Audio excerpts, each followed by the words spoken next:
बृहस्पति देव की जय, विष्णु भगवान की जय, गुरु महाराज की जय। आज मैं आप लोगों को बृहस्पतिवार की व्रत की कथा सुनाने जा रही हूँ।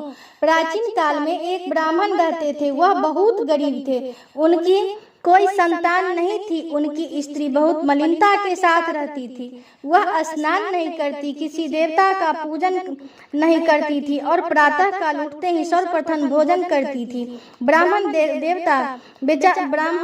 बहुत दुखी थे। बेचारे बहुत कुछ कहते थे किंतु उसका कोई परिणाम न निकला। भगवान की कृपा से उस ब्राह्मण देवता के घर में एक कन्या का जन्म हुआ। वह कन्या प्रातः स्नान करके विष्णु भगवान का जाप और गुरुवार का व्रत करने लगी। अपने पूजन पाठ को समाप्त करके जब स्कूल जाती तो अपने मुट्ठी में जौ रख के ले जाती थी और पाठशाला के मार्ग में डालती जाती थी। तब ये जो स्वर्ण के हो जाते, लौटते समय उनको बीन कर घर ले आती थी। एक दिन वह बालिका सूप में उन सोने के जवों को फटक कर साफ कर रही थी कि उसके पिता ने देख लिया और कहा कि हे बेटी, सोने के जवों को फटकने के लिए सोने का सूप होना चाहिए। दूसरे दिन गुरुवार था। इस कन्या ने व्रत रखा और बृहस्पति देव से प्रार्थना करके कहा कि मैंने आपकी पूजा सच्चे मन से की हो तो मेरे लिए सोने का सूप दे दो। बृहस्पति देव ने उसकी प्रार्थना स्वीकार कर ली। जब वह कन्या जौ फैलाती हुई जाने लगी, जब लौटकर जौ बीन रही थी तो बृहस्पति देव की कृपा से उसे सोने का सूप मिला। उसे वह घर ले आई और उससे जौ साफ करने लगी। उसकी माँ का वही ढंग रहा। एक दिन की बात है कि वह कन्या सोने के सूप में जौ साफ कर रही थी कि उस समय उस शहर का राजपुत्र वहां से होकर निकला। इस कन्या के रूप और कार्य को देखकर मोहित हो गया तथा अपने घर आकर भोजन तथा अन्न जल त्याग कर उदास हो लेट गया। राजा को जब इस बात का पता लगा तो अपने प्रधानमंत्री के साथ उसके पास गए और उससे बोले कि हे बेटा, तुम्हें किस बात का कष्ट है? किसी ने अपमान किया है अथवा और जो अन्य कारण हो सो कहो, मैं वही कार्य करूंगा जिससे तुम्हें प्रसन्नता हो। अपने पिता की राजकुमार ने बातें सुनी तो वह बोला, मुझे आपकी कृपा से किसी बात का दुख नहीं है। किसी ने मेरा अपमान नहीं किया है, परंतु मैं उस लड़की से विवाह करना चाहता हूँ जो सोने के सूप में जौ साफ कर रही थी। यह सुनकर राजा आश्चर्य में पड़ गए। वह बोले, हे बेटा, इस तरह की कन्या का पता तुम ही लगाओ, मैं उसके साथ विवाह अवश्य कर दूंगा।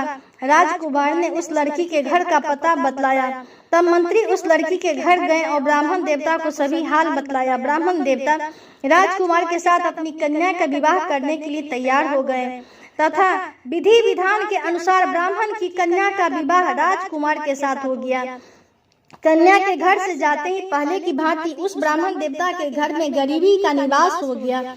अब भोजन के लिए भी अन्न बड़ी मुश्किल से मिलता था। एक दिन दुखी होकर ब्राह्मण देवता फिर अपनी बेटी के पास गए। बेटी ने पिता की दुखी अवस्था को देखा और अपनी माँ का हाल पूछा। तब ब्राह्मण ने सभी हाल कहा। कन्या ने बहुत सा धन देकर अपने पिता को विदा कर दिया। इस तरह ब्राह्मण का कुछ समय सुखपूर्वक व्यतीत हुआ। कुछ समय बाद फिर वही हाल हो गया। ब्राह्मण फिर अपनी कन्या के यहाँ गया और हाल कहा तो लड़की बोली, हे पिताजी, आप माता जी को यहाँ लिवा लाओ, मैं उन्हें विधि बता दूंगी जिससे गरीबी दूर हो जाए। वह ब्राह्मण देवता अपनी स्त्री को साथ लेकर पहुँचे तो वह अपनी माँ को समझाने लगी कि हे माँ, तुम प्रातः काल उठकर प्रथम स्नान करके विष्णु भगवान का पूजन करो तो सब दैत्यता दूर हो जाएगी। परंतु उसकी माँ ने एक भी बात नहीं मानी और प्रातः काल उठकर अपनी पुत्री और बच्चों के जूठन को खा लिया। एक दिन उसकी बेटी को बहुत गुस्सा आया और रात को एक कोठरी से सभी सामान निकाल दिया और अपनी माँ को उसमें बंद कर दिया। प्रातः काल उसमें से निकाला तथा स्नान आदि करवा के पाठ करवाया तो उसकी माँ की भी बुद्धि ठीक हो गई और फिर प्रत्येक बृहस्पतिवार को व्रत करने लगी। इस व्रत के प्रभाव से उसकी माँ भी धनवान तथा पुत्रवती हो गई और इस लोक के सुख को भोग कर स्वर्ग को प्राप्त हुई। इस तरह की कहानी कहकर बृहस्पति देव की जय, विष्णु भगवान की जय, गुरु महाराज की जय। आइए आज हम लोग बृहस्पतिवार की व्रत की कथा सुनेंगे। प्राचीन समय की बात है कि किसी राज्य में एक प्रतापी राजा राज करते थे। राजा बहुत प्रतापी थे, प्रत्येक गुरुवार को व्रत रखते थे एवं गरीबों को दान देकर पुण्य प्राप्त करते थे। परंतु यह सब बातें उनकी रानी को अच्छी नहीं लगती थी। वह न तो व्रत करती थी और न ही किसी को एक भी पैसा दान में देती थी और राजा को भी ऐसा करने से मना करती थी। एक समय की बात है कि राजा शिकार खेलने को वन को गए थे। घर में रानी और दासी थी। उस समय गुरु बृहस्पति देव साधु का रूप धारण कर आ गए। राजा के दरवाजे पर भिक्षा मांगने को आए। साधु ने जब रानी से भिक्षा मांगी तो वह कहने लगी कि हे साधु महाराज, मैं इस दान और पुण्य से तंग आ गई हूँ। मेरे से तो घर का ही कोई काम समाप्त नहीं होता है। आप इस प्रकार की उपाय बताएं जिससे मेरा सारा धन नष्ट हो जाए और मैं आराम से रह सकूं। बृहस्पति देव ने कहा कि तुम बड़ी विचित्र हो। संतान और धन से कोई दुखी नहीं होता है, इसको सभी चाहते हैं। पापी भी धन की और पुत्र की इच्छा करता है। अगर अधिक धन है तो इसे शुभ कार्यों में लगाओ, कुंवारी कन्याओं का विवाह कराओ, विद्यालय और बाग बगीचे का निर्माण कराओ, जिससे तुम्हारे तीनों लोग सुधरेंगे। परंतु रानी को यह बात अच्छी नहीं लगी। उसने कहा कि मुझे ऐसे धन की आवश्यकता नहीं है जिसको रखने उठाने में मेरा सारा समय ही बर्बाद हो जाए। तब साधु ने कहा कि यदि तुम्हारी ऐसी इच्छा है तो ऐसा ही होगा। मैं तुम्हें बताता हूँ, ऐसा ही करना। बृहस्पति के दिन घर को गोबर से लिपना और केसों को पीली मिट्टी से धोना, केसों को धोते समय स्नान करना, राजा से कहना वह हजामत करवाए, भोजन के समय मांस मदिरा खाना, कपड़ा धोबी के यहाँ धुलने को डालना। इस प्रकार 7 बृहस्पतिवार करने से तुम्हारा समस्त धन नष्ट हो जाएगा। इतना कहकर साधु रूपी बृहस्पति देव अंतर ध्यान हो गए। साधु के कहे अनुसार करते हुए रानी को केवल 3 बृहस्पतिवार बीते थे कि उनकी समस्त धन संपत्ति नष्ट हो गई। भोजन के लिए राजा का परिवार तरसने लगा। तब एक दिन राजा रानी से बोला कि हे रानी, तुम यहीं पर रहो, मैं दूसरे देश को जाता हूँ, क्योंकि यहाँ पर सभी लोग मुझे जानते हैं, इसलिए कोई छोटा कार्य भी नहीं कर सकता। ऐसा कहकर राजा परदेश चला गया। वहाँ वह जंगल से लकड़ी काट कर लाते और शहर में बेच के इस तरह अपना जीवन व्यतीत करने लगे। इधर राजा के घर परदेश जाते ही रानी और दासी दुखी रहने लगी। एक बार जब रानी और दासी को 7 रोज बिना भोजन के व्यतीत हो गए तो रानी ने अपनी दासी से कहा कि हे दासी, यहाँ पासी के नगर में मेरी बहन रहती है, वह बहुत धनवान है, तू उसके पास जा और वहाँ से कुछ मांग के ले आ ताकि थोड़ा बहुत गुजर बसर हो जाए। दासी रानी की बहन के पास गई। उस दिन बृहस्पतिवार का दिन था। जब रानी की बहन उस समय बृहस्पतिवार का व्रत की कथा सुन रही थी, दासी ने रानी की बहन को अपनी रानी का संदेश दिया, लेकिन रानी की बड़ी बहन ने कोई उत्तर नहीं दिया। जब दासी को रानी की बहन से कोई उत्तर नहीं मिला तो वो बहुत दुखी हुई और उसे क्रोध भी आ गया। दासी ने वापिस आकर रानी को सारी बातें बता दी। सुनकर रानी ने अपने भाग्य को कोसा। उधर रानी की बहन ने सोचा कि मेरी बृहस्पतिवार की कथा अब समाप्त हो गई है।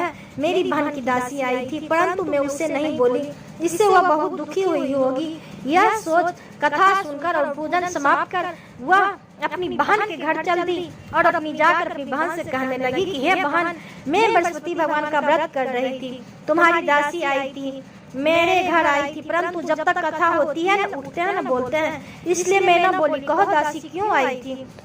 रानी बोली, बहन तुमसे क्या छिपाऊं, हमारे घर में खाने तक को अनाज नहीं था। ऐसा कहते कहते रानी की आंखें भर आई। उसने दासी समेत पिछले 7 दिनों से भूखे रहने की बात अपनी विस्तार पूर्वक सुना दी। रानी की बहन बोली, देखो बहन, भगवान बृहस्पति देव सबकी मनोकामनाओं को पूर्ण करते हैं। देखो शायद तुम्हारे घर में अनाज रखा हो। पहले तो रानी को विश्वास नहीं हुआ, पर बहन के आग्रह करने पर उसने अपनी दासी को अंदर भेजा तो उसे सचमुच अनाज से भरा एक घड़ा मिल गया। यह देखकर दासी को बड़ी हैरानी हुई। दासी रानी से कहने लगी कि हे रानी, जब हमको अन्न नहीं मिलता तो हम रोज व्रत किया करते हैं, इसलिए क्यों न इससे व्रत की विधि और कथा पूछ ली जावे ताकि हम भी उसे किया करें। तब दासी ने अपनी बहन से पूछा कि हे बहन, बृहस्पति भगवान की कथा कैसे करना है? तब उन्होंने बताया कि बृहस्पतिवार के व्रत में चने की दाल और मुनक्का से विष्णु भगवान को केले की जड़ में पूजन करें तथा दीपक जलाएं तथा कथा सुने और पीला भोजन करें, इससे बृहस्पति देव प्रसन्न होते हैं।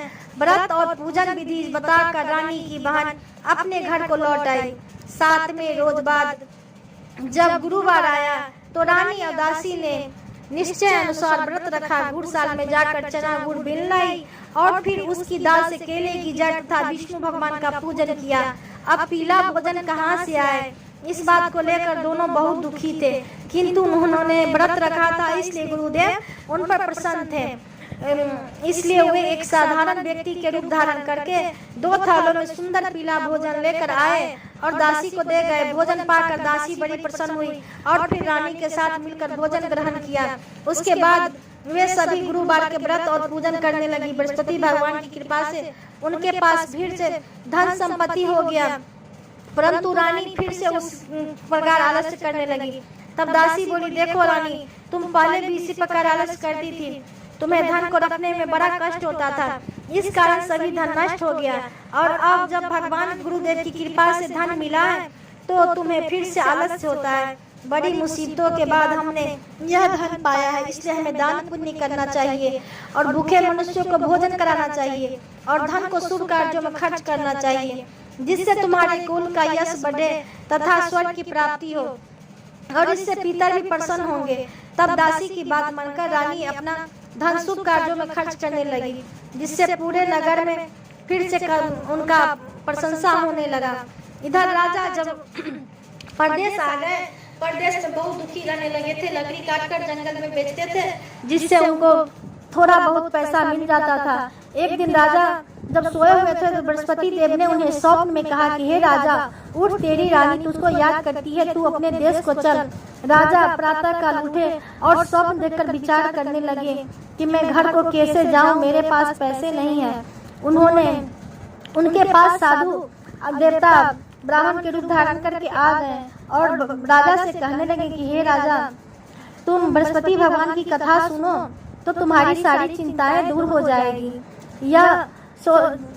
उसने राजा ने सारी कथा की विधि उससे पूछ ली और उन्होंने बृहस्पतिवार के दिन ऐसे ही व्रत किया, जिसके प्रभाव से राजा के पास थोड़ा ज्यादा पैसे आ गए तो वे घर को चल दिए।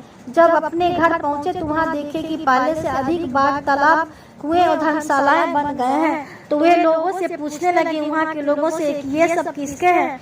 तो सब लोग ने कहा ये सब रानी और दासी के हैं। तो राजा को आश्चर्य हुआ और गुस्सा भी आ गया। जब रानी ने यह खबर सुनी कि राजा आ रहे हैं तो उसने अपने दासी से कहा कि हे दासी, तू जा, दरवाजे पर खड़ी हो जा और राजा आए तो उन्हें अपने साथ लिवा ले आना। तब दासी गई, दरवाजे पर खड़ी हो गई। जब राजा आए तो उन्हें अपने साथ लिवा ले आई। तब राजा ने क्रोध करके अपने तलवार निकाले और पूछने लगे कि यह बताओ, यह धन तुम्हें कैसे प्राप्त हुआ है? तब रानी ने कहा, यह सब धन हमें बृहस्पति देव ने दिया है, बृहस्पति देव की कृपा से प्राप्त हुआ है। तब राजा ने निश्चय किया कि लोग 7 रोज बाद तो सभी व्रत किया करते हैं, मैं रोजाना दिन में 3 बार कहानी कहा करूंगा तथा व्रत किया करूंगा। अब हर समय राजा के दुपट्टे में चने की दाल बंधी रहती, दिन में 3 बार कहानी कहता। एक रोज राजा ने निश्चय किया कि चलो अपनी बहन के यहाँ हो आवे।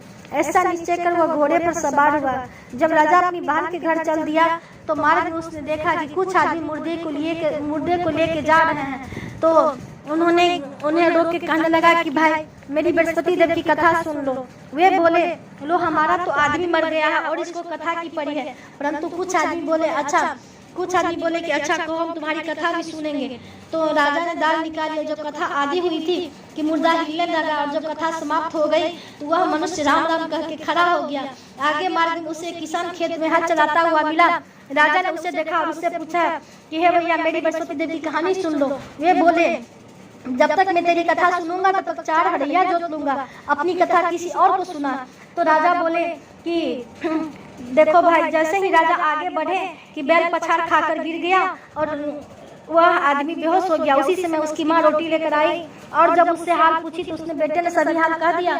तो बुढ़िया दौड़ी गई घुड़सवार के पास और उससे बोली कि मैं तेरी कथा सुनूंगी, तू अपनी कथा मेरे खेत पर चलकर कहना। राजा ने बुढ़िया के खेत पर जाकर कथा कही, जिसको सुनकर उसका लड़का ठीक हो गया और बैल उठकर खड़े हो गए। फिर राजा जब अपनी बहन के घर पहुंचा तो बहन सुबह जब उठा तो उसने देखा कि सभी लोग भोजन कर रहे हैं। तो राजा ने पूछा कि यहाँ कोई मनुष्य ऐसा नहीं है जिसने भोजन नहीं किया हो? मेरी बृहस्पति बार की कहानी सुन ले। बहन बोली, हे भैया, यह देश ऐसा ही है, पहले यहाँ लोग भोजन करते हैं, बाद में कोई अन्य काम करते हैं। अच्छा, अगर पड़ोस में कोई हो तो देखा। वह ऐसा कहकर देखने चली गई, परंतु उसे ऐसा कोई व्यक्ति नहीं मिला जिसने भोजन नहीं किया हो। अतः वह कुम्हार के घर गई जिसका लड़का बीमार था। उनके यहाँ 3 दिनों से किसी ने भोजन नहीं किया था। वह उन्हें कथा सुनने के लिए बोली। वह तैयार हो गए। राजा ने जाकर कथा कही, जिसको सुनकर उसका भी लड़का ठीक हो गया। फिर राजा अपनी बहन से बोला कि मैं अब अपनी घर को जाऊंगा, तुम भी तैयार हो जाओ। बहन ने अपनी सास से कहा। सास बोली, हाँ चली जा, परंतु लड़कों को मत ले जाना, क्योंकि तेरे भाई को औलाद नहीं होती है। बहन ने अपने भैया से कहा कि हे भैया, मैं तो चलूंगी, पर कोई बालक नहीं चलेगा।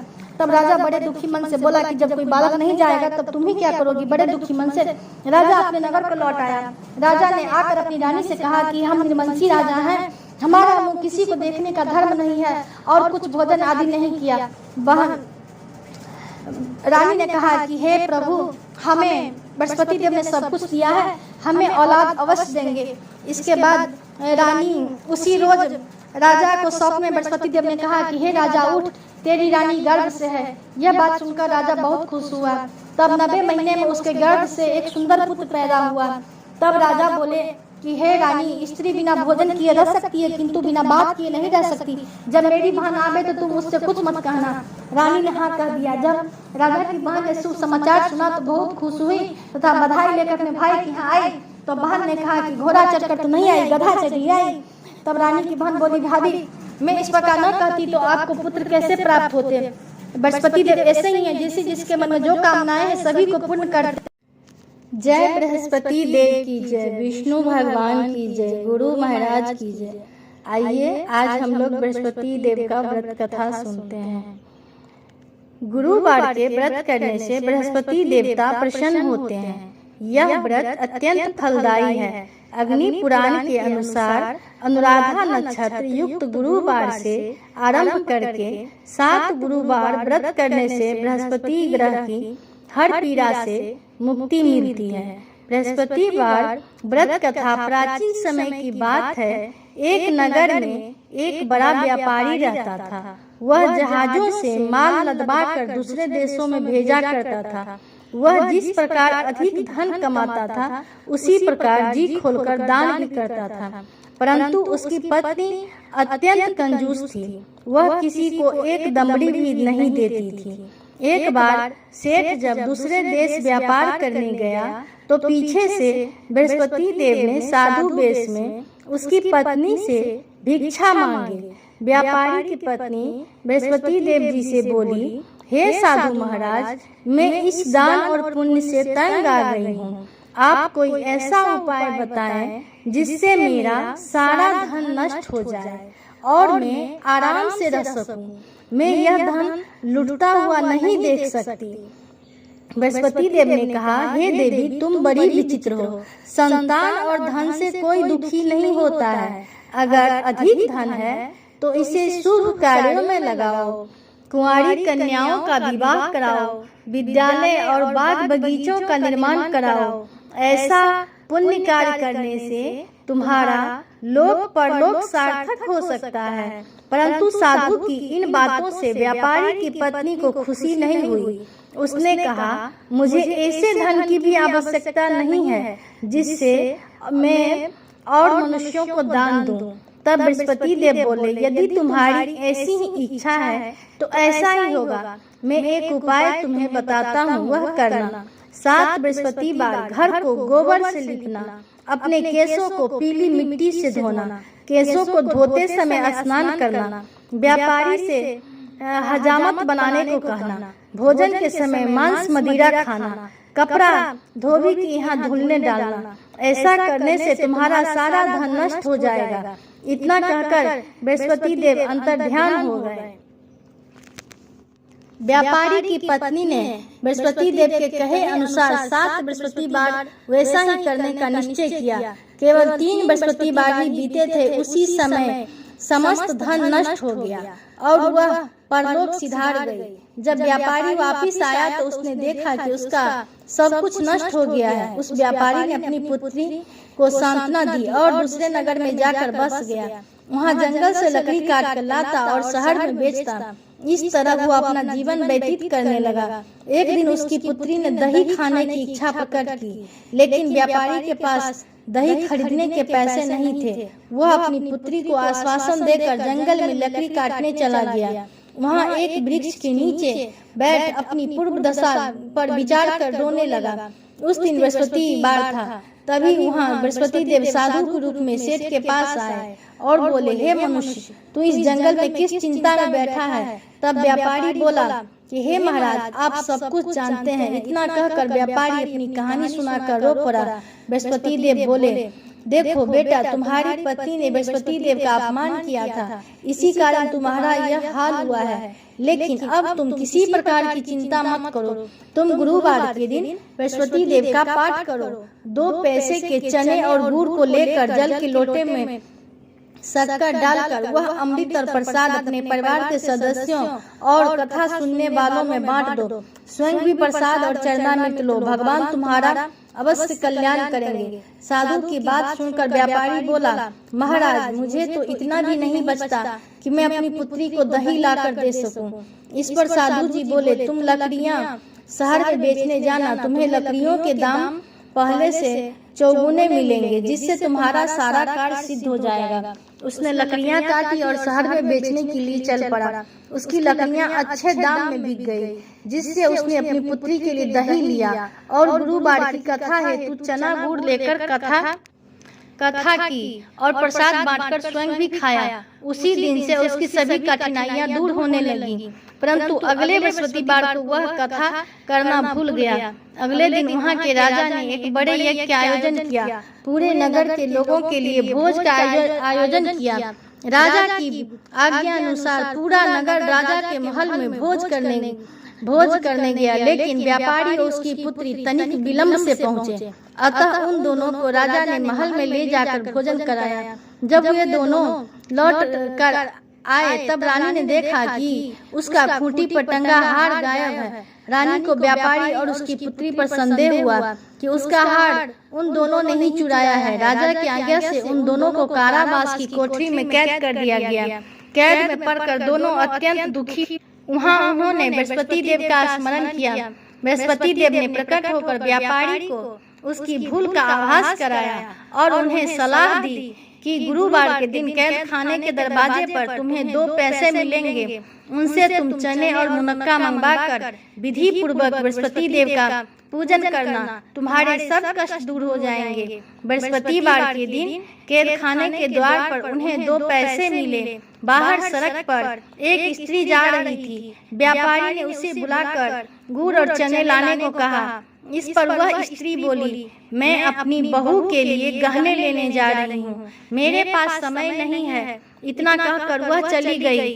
थोड़ी देर बाद वहाँ से एक और स्त्री निकली। व्यापारी ने उसे बुलाकर कहा कि हे बहन, मुझे बृहस्पतिवार की कथा करनी है, तुम मुझे 2 पैसे का गुड़ और चना ला दो। बृहस्पति देव का नाम सुनकर वह स्त्री बोली, भाई, मैं तुम्हें अभी गुड़ चना लाकर देती हूँ। मेरा इकलौता पुत्र मर गया है, मैं उसके लिए कफन लेने जा रही थी, लेकिन मैं पहले तुम्हारा काम करूंगी, उसके बाद अपने पुत्र के लिए कफन लाऊंगी। वह स्त्री बाजार से व्यापारी के लिए गुड़ चना ले आई और स्वयं भी बृहस्पति देव की कथा सुनी।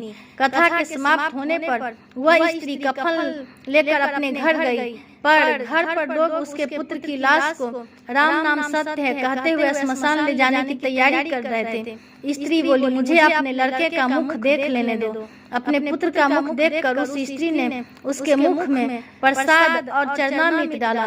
प्रसाद और चरणामृत के प्रभाव से वह पुत्र जीवित हो गया।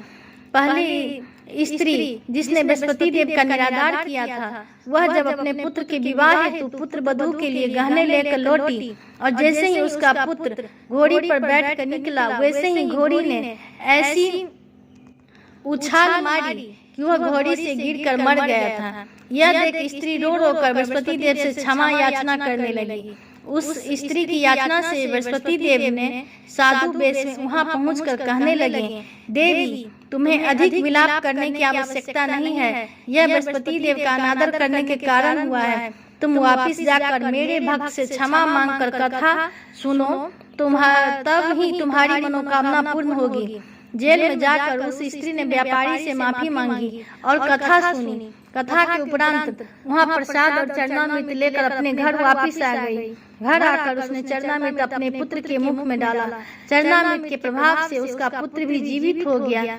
उसी रात बृहस्पति देव राजा के सपने में आए और बोले, हे राजन, तुमने जिस व्यापारी और उसके पुत्री को जेल में कैद कर रखा है वह बिल्कुल निर्दोष है। तुम्हारी रानी का हार खूंटी पर लटका हुआ है, अगर खूंटी पर टंगा हुआ है।